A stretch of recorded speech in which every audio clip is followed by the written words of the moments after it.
Hello, hello.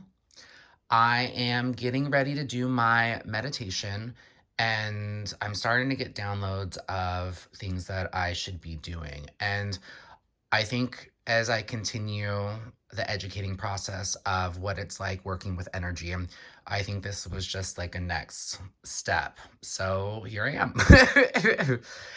uh, so what my altar is for me is every week I will do a big meditation, and this is kind of where I will channel energy. It's also my opportunity to, when I clean my house, to clean the energy of my space. Um, Also, an energy reset of releasing things that I don't need to hold on to, maybe clearing connections, attachments maybe people have put onto me. Um, and I also get information of things that I need to work on or things that I need to do. Uh, I guess that's what my meditation is, but my altar is where I anchor my energy to. And because I'm sensitive in various ways, using stones is something, stones, crystals, amplifies.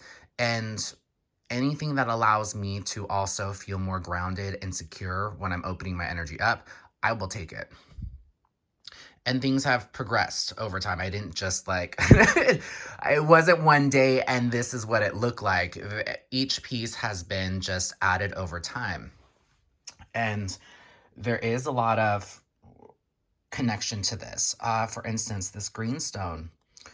Uh, my mother does real estate, and there was a time where someone triggered an alarm and she had to go drive all the way up into the mountains and didn't want to go alone. So I went with her, and there was this.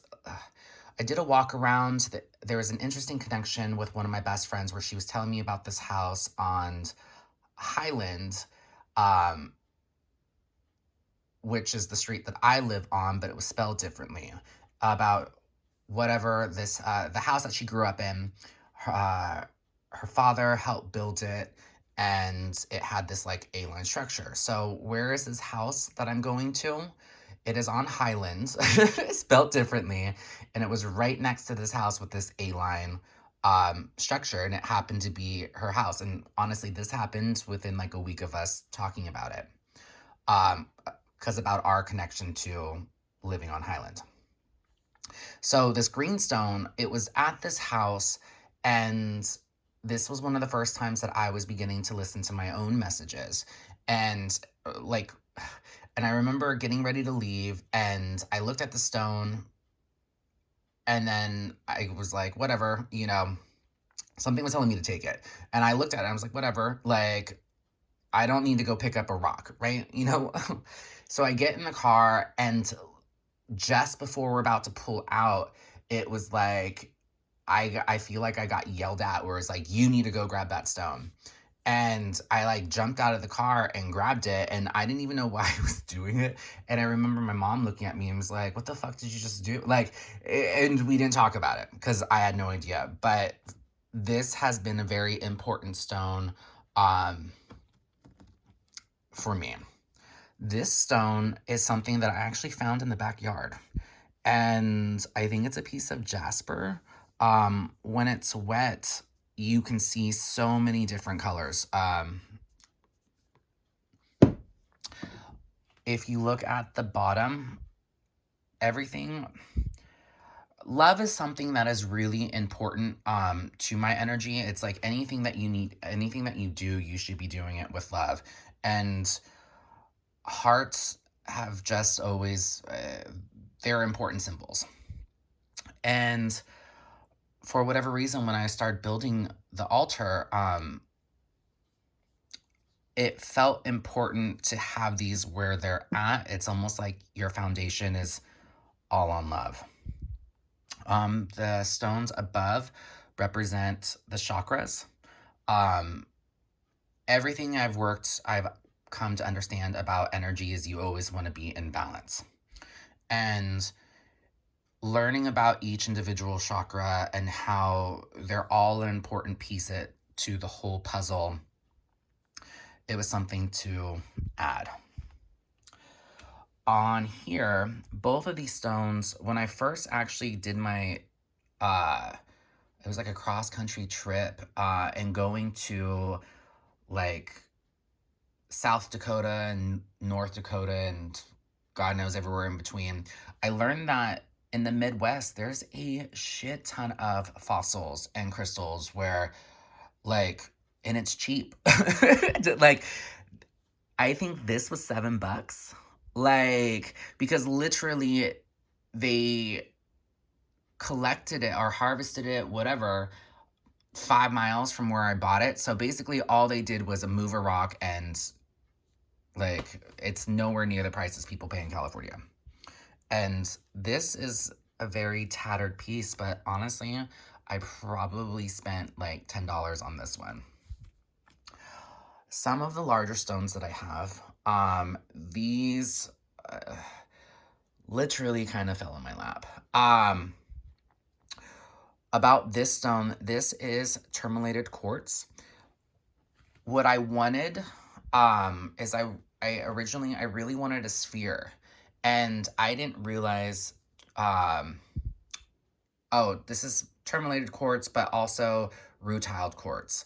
And what the rutile means is that there's another mineral that is inside quartz. And this is black tourmaline that is in this one. But what I really thought about rutilated quartz is that I just thought there was this one that had like copper in it, and it was beautiful, and I wanted a sphere. And the guy who I was buying from was laughing at me and was like, dude, do you know how expensive like those are? And I didn't even know, but I just said, hey, if you find one, let me know. And whatever. So I see he sends me a photo of this one, and there was a light behind it, so it glowed. And I was like, fuck, like, all right, that's mine. But I didn't realize that it had like black tourmaline in it. And when I bought it, he was really kind and gave me a little sphere. And this one had like the angel hair copper in it. And this is actually, I wanted a sphere, but I wanted it to be like 40 pounds. Did that, like, but he gave me this one like just for free. He was like, I know this is what you wanted, but I'll I'll give you it. Um this is a piece of chevron, is it chevron? It's amethyst, but it's a very different piece than the amethyst that I used to have on my altar. Um I was actually running out of space because I have so many stones. And to give an example, like that is the amethyst that was always in my space. So, anyways, now that I had to move like pieces around, I have another amethyst that I've been utilizing more, and it seems like it's been important to have, um, be in the shape of obelisks. Towards the middle, shells. So take a step back. There's always been something from left to right. Like if you look a split down the middle, each side is representing, um, almost like here is more earthy, grounding, where here is more, I would say, like, I don't want to say higher vibrational, like this is lower vibrational, because this is nothing about this is lower vibrational. But it just feels like it's more like ethereal versus like grounding. Something to just observe, and it's always interesting from like left to right and top to bottom. This is something that just came to be without any thought. But back to the middle, um, having clear quartz, this is, I used to have a really big clear quartz, and when I was using it, it cracked. And anytime when a crystal is like cracks when you're using it, it means it's done. It means that it absorbed whatever it needed to. It means that it's saturated. It means that it's time. And it's the only time that I've ever had that happen. And for me, I feel like I was supposed to give it back to the earth and just, put it back in the ground and let that be that, which is kind of what I did. But I feel like I was in need of another one. So this one came along, and the thing about clear quartz, it's that it's supposed to be the one that you can use for anything. It amplifies, um it's just a really good clean energy that is adaptable to anything. So, yeah, this is a special one, especially since it sits like right in the middle. Um the stone that was on top of it, this was a gift from one of my mentors, and it is a piece of moldavite. And really, what moldavite is in like Czechoslovakia millions of years ago or whatever, um a asteroid hit, and pieces of the asteroid, as it shot in the air, it solidified, like, and this is a piece of that. Um, and everything about these that I've like read is that it's like user beware. Not in a bad way, but sometimes when people ask for change or people ask for a transition, you have to be prepared for what that is, and like you don't really get to choose how the transition happens. Or how change. It's just, yeah, change. Both of these shells, these were pieces that I actually found at the ocean. And if you kind of like look back at the altar again, there's also, if you notice, it's very earth energy, but there's something that represents each of the elements: fire, earth, um, air. There are a few feathers that are in the back, water, and one of the chalices or glasses is water, fire. Um, there will be some candles lit. I'm just not lighting them now because I'm doing the video. um, Rose quartz, you can see there's a bunch of it. Rose quartz is always good for unconditional love. Uh, this is a big old piece of sodalite, and I really wanted a sphere, and since I didn't get the rutilated quartz, this one came up, and I was like, yes, please. And it looks like an eye, but something about having a sphere that size is something that I really wanted. And I think that one's like 35 pounds. She's a big girl. Looking at these, so this is a small piece of amethyst. This is a gift that came from my sister's mom. And there's so many pieces that are in my altar that are gifts from people or things that I found, or yeah, like it's really only the big ones are the ones that I bought myself. Um, but the connection with this is that, my sister's mom has always been uh, like a secondary mother figure for, so, but one of the things that we all have a common bond is that, it's a trauma bond, but it's a bond that that actually has brought us together. And that is the bond of having to be connected to my dad. But there's no negative attachments with this. It's just more of understanding and love, and, a gift from family. This is a piece of citrine, and The cool thing about this is that this actually came from one of my best friend's husbands.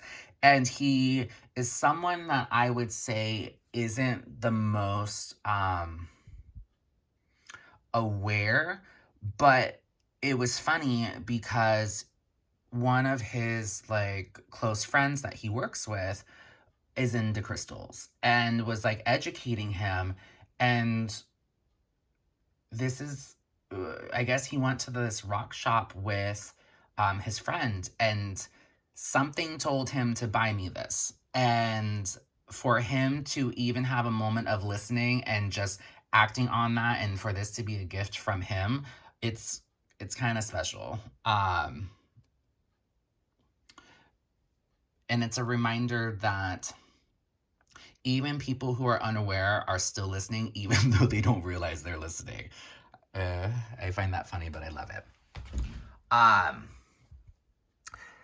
Here, I have no idea where I acquired these like bookends, but yeah, an interesting like left to right thing again. If you look at both glasses, those glasses were actually my great grandparents. And one of the things that I was drawn to is not only that it's like real crystal, uh, but there's a star in the middle, and it has this like pinwheel of like energy radiating from it.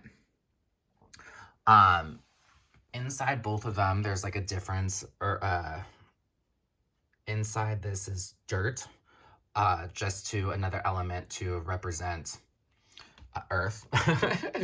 Here's water, and in the water, there are some stones that are in there. Opal, a few stones that I found at the beach, and then just recently I put in a ball of copper. Why, I'm not quite sure, and I'm not quite sure what will develop from that experience, but yeah, that's new. Anything here? These are all flowers, with the hummingbird that was actually on a birthday present from someone who was listening again. Um, Hummingbirds are also a representation of like one of my spirit animals. There's something that I know I can hear their chirp. They are just hyper present in my life. Some people get butterflies, not me. I get hummingbirds. Um, this is an evil eye. What it's from my understanding is that they're very important in the Middle East or Middle Eastern cultures, where people usually hang these talismans. They can wear them, but they usually hang them by their front door as a way of just. Some people will use like obsidian as a way, or black tourmaline is what it's on, to like repel negative energy. These cultures will use like a talisman or this eye in some form. But this came from a friend who I made from volleyball, and he went back home to Jordan, and it was very interesting. Like, I don't ever ask for gifts, but he was like, "Yeah, I really wanted to bring you back something." And it's always thoughtful when someone thinks of you and wants to bring you a gift, but he brought me some dirt from like the Holy Land. In like this like really um old world like canister, like clay canister. And he also brought me back this talisman. Um and the interesting thing too is that rattles are really important in like getting rid of energy, and I don't think I realized that this could be used as a rattle, but yeah. And it sits on an obelisk of black tourmaline. Um, Crows have been another like spirit animal. They are meant to represent, knowledge. They're very smart. Um, I don't know why they get like the bad rap of being evil or whatever. Um, but they've always been like a source of knowledge. Uh, this is a chunk of citrine, and when I was kind of collecting my stones, I was thinking, like, what stones do I really need, or is there anything that's calling me? And I really wanted, a beautiful piece of citrine. And the guy who I was buying crystals from, he was like, I saw this and thought of you. And it's just, it's massive. Like, and for me, citrine feels like sunshine. And when you're tapping into that energy, and I don't know if it's me being a Leo or, I'm sure that probably plays a role, but anything that is like fire or it feels good, it's positive, it's light, that's my jam. Um, Flowers are from my garden, and the vase that it's in, it actually came from my mentor. And as she was going through an ugly divorce, this is a vase that she acquired through her marriage, and was like, it didn't bring her joy looking at it. But one of the things that was a message for her was that this was supposed to come to me. And it's been a huge, like, piece to my altar. It's like dead center. And the way that I've learned through making bouquets, it's like whatever goes in the crown of her head, it's always a representation of like the present and how it can change through the seasons. But it's always going to be like something beautiful. And yeah, one is not better than the other, but love it. Let's move this actually out of the way. So in the middle, that is a chunk of labradorite. And the interesting thing about this piece is that you can't really get a good shot of it. So a lot of times some people will see labradorite and it'll be like this blue, purple, greens, very peacock. And this one is not so much. It is very much like yellow, orange. It just looks like champagne. um, yeah. The one next to it, that is a chunk of smoky quartz. And this was one of the first like big pieces that I bought. And what was it? I got 3 of them. It was the clear quartz, smoky quartz. Oh, and it was the amethyst. Okay. I was like, I'm tripping for a second. But it's just one giant crystal with a couple points. That one is just one giant thing of clear quartz. I mean, it's probably my tallest stone. It's definitely not the heaviest. And the bell on top, bells and rattles are 2 big things when it comes to energy. This came from my mentor when she did something down in Peru. And she has a bell, but this was like a secondary one that was supposed to come to me. And this is a chunk of rose quartz. So again, I think it's about balance and having, love, unconditional love on both sides. Yeah. So this is kind of like really what my altar is used for, and how when you are creating your own altar, like what are pieces that you've collected from special trips, special moments, power spots, places that you have strong connections to.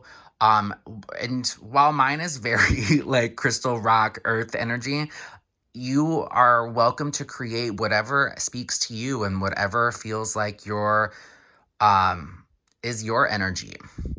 Uh like the back, I don't even, there's a few things that I didn't touch on, but like the photo in the back, for me, this is like your home, right? Like this is, to me, that's home.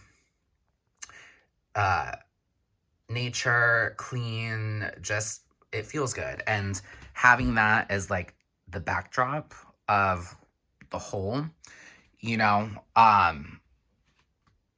and I think the thing to remember is that this is kind of just my brand. And the fun thing when I'm working with clients is teaching them how to read their own energy and how to make connections. And, you know, it's fun when I get to see other people's altars and what is that reflection from their inside. Oh, that's funny. So that's the photos that I have like behind. Like again, that's like home. The energy that I want from my home space. Right? But yes, this is my altar. This is how I anchor my energy. There's more to, and every altar is going to be different for everyone. Maybe I don't know. Maybe they have more water energy. Maybe they have more whatever. To each their own. And, I set it up every week. And then after each meditation, I break it back down. There's always going to be like a base layer to it, but all the other stones are separated throughout. The candles, it's important to have like balance on each side, but every meditation I pull a candle, and sometimes I'll listen to like, does the color represent, a chakra? Is it representing, what does that color mean? Is it something to be aware of? Is it something for me to channel? So with it being red, red is fire, red is passionate. I don't see red as a danger because that's not the energy that I'm like channeling when I'm going to meditate. Like it's never anything dark, but and if you're talking about chakras, red is also the root chakra. Very like that's your base. That's like your ground. And what? Yeah, that's just something to be aware about, but every altar might look a little different as each week goes by because you're setting it up. Again, the altar can be viewed as something kind of like making a bouquet. It's very present. It's very, you're utilizing what is calling to you. So that is my altar. Like, it's a little bit more, I guess, there's a lot more thought that goes into it than just slapping it together. So to be continued, thanks for watching, and we'll talk later. Bye.